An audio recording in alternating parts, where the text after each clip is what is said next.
Hey, what's going on, everybody? Well, since it's raining out here, I'm going to be playing out of this book. I'm almost done with it. Singing in the Rain. Yep, you got it. And I wanted to talk about sometimes when music looks easy, but it can still be a bit confusing because of the repetition. I have created a playlist on this book, by the way, and I've pretty much gone through every page. I have a few more pieces to go through, but I am at the home stretch. So hopefully you guys will benefit from this, and let me know what you think. And then I'll do a big summary of the book and what I like about it, what could be improved, because that's one thing with teaching, learning, you can always improve. All right, so let's go to the book cam, and over here we have the left-hand part, which repeats over and over again, and that is easy, but then it's not, because then there might be some changes. I circled this because a lot of learners get caught up and sometimes one little wrong note, meaning if you don't get your fingering correctly, it can throw you off down the road or down a phrase. So I'm going to play through it, and I'm going to kind of go slow and talk about a few things you might have a hard time with. The goal is to get the swing correctly and really use that left hand as kind of the beat keeper. So you should be able to play really even as I'm talking to you, and you are nice and smooth. We know where we are in the music, so it repeats. And sometimes if I'm playing, like I was just doing, I might just go back to the G and B and forget about the D. So the pattern is really cool, but then it changes when we get to the lyric laugh. So you got an F sharp there. That might sneak up on you. You want to really make sure that you're not just, I'm starting the bar before, you don't want to just think you know the pattern and that's it, because what happens with new learners, we get the pattern down, but then we get thrown off because something surprises us because we're not really following along. And that is the challenge with piano and music reading. But if you stick with it, it pays off. A pattern's great for the first 5 seconds, but not every song or piece is just 5 seconds long. All right, so if you don't mind, I think to save time, I'm going to play through and maybe speak a little bit about it and then point in the camera cam. Camera cam, did I just say that? Music, the camera with the music cam.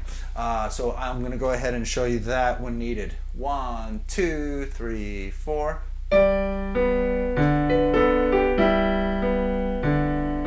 melody skips a good amount. We have an octave here.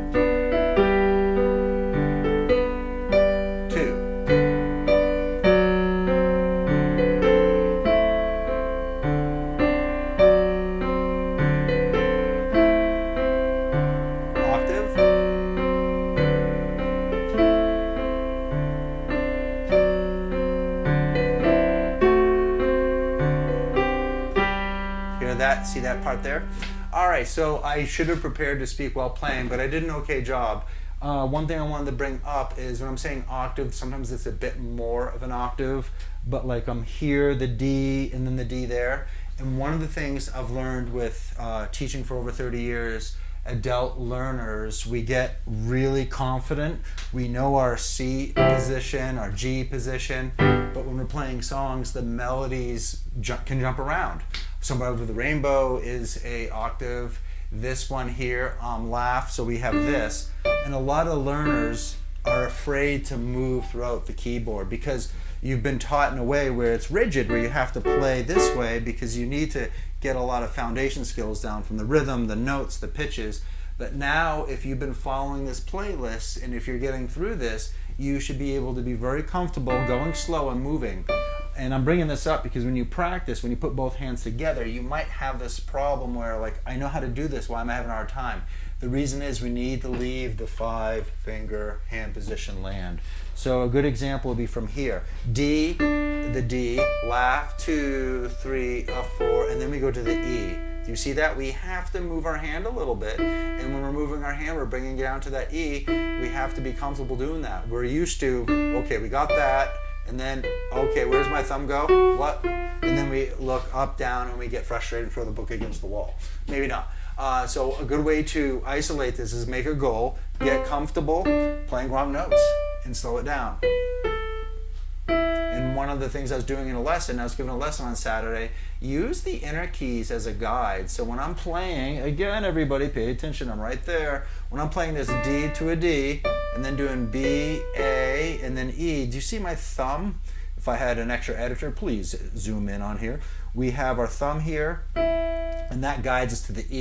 Why that's important? Because if you look at me right now, I'm looking at the music. These are all guides. That's why, like, certain amazing pianists, their talents, but like Ray Charles, blind, but he can play piano so well because the ears are amazing, the talent's there, but he's feeling the keys. We're not just guessing. All right, so let me pick it up. Let's see, maybe this would be a good place to start. Here we go. So we got my C there, and then I got to go to the F sharp. See how I'm looking ahead? C sharp, 2, okay. Going slow, getting the brain warmed up to get thinking, and then I got 4, 1, 2, 3. Looking ahead a little bit, and I'm going slow like I'm a new learner. We always have to learn, right? 4, 1, 2, 3, 4. All right, a little change coming up. See that? Whoops, sorry. But you got that G there. We have to move. So then we can practice from here. F sharp, D, C, A, C, and then, and it's just a teeny movement, but a teeny movement with all these different variables of the rhythm and the pitches can throw you off. I didn't mean to be too repetitive here. Hopefully it's helping. If it is, here we go. It's 2026, but I feel funny asking to hit the like button, but that's the way I get paid to reach other awesome learners like you.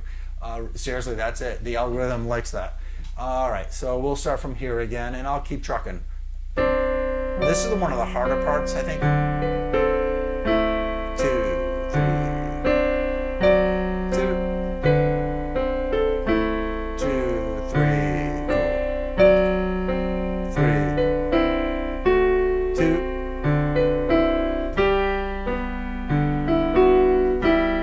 We'll fix that. Okay, next page. Do you see how my right hand moved? Moving back.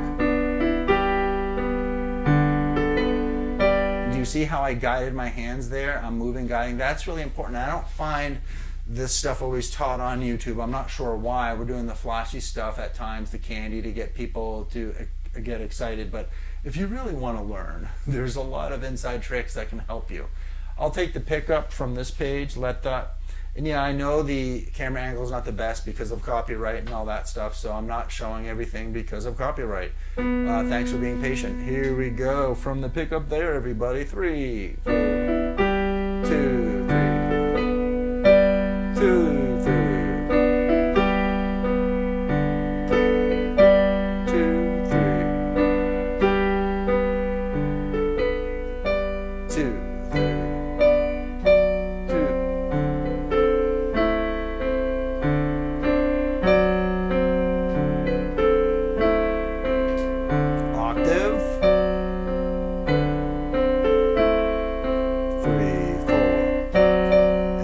Slow down. 2, 3. 1, 2, 3. So take your time with this tune. I think one of the big takeaways with some of these songs in the book is when you're playing, you're starting to get the flow of moving the hands throughout the keys and moving your hand in a way where you can anticipate. That is real music making, real piano playing. It's really worth I said real a lot, but it's really worth to go over that. I'm kind of on the fence. I think I might just perform it and play it faster a little bit just as a demonstration, but don't think you failed.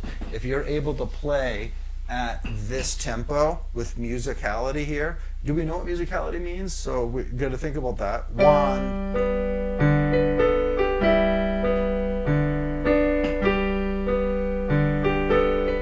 That's a good tempo. Speed it up a little.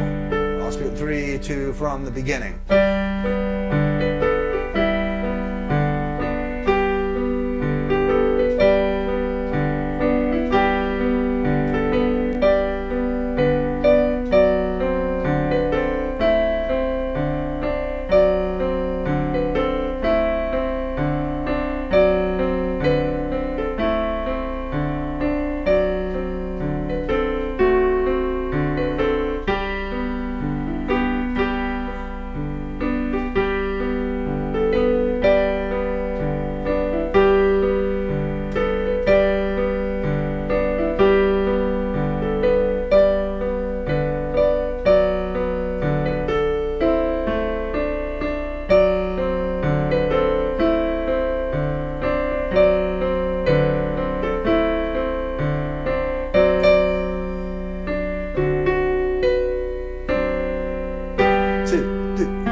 Fun one. I have taught for so long with ensembles too.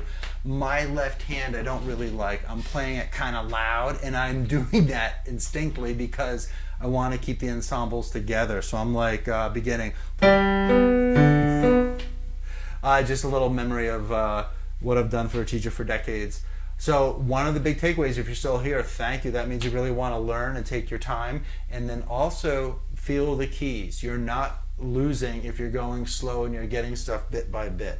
Keep at it. Consistency always wins. Take care. I'll see everyone soon. Bye-bye.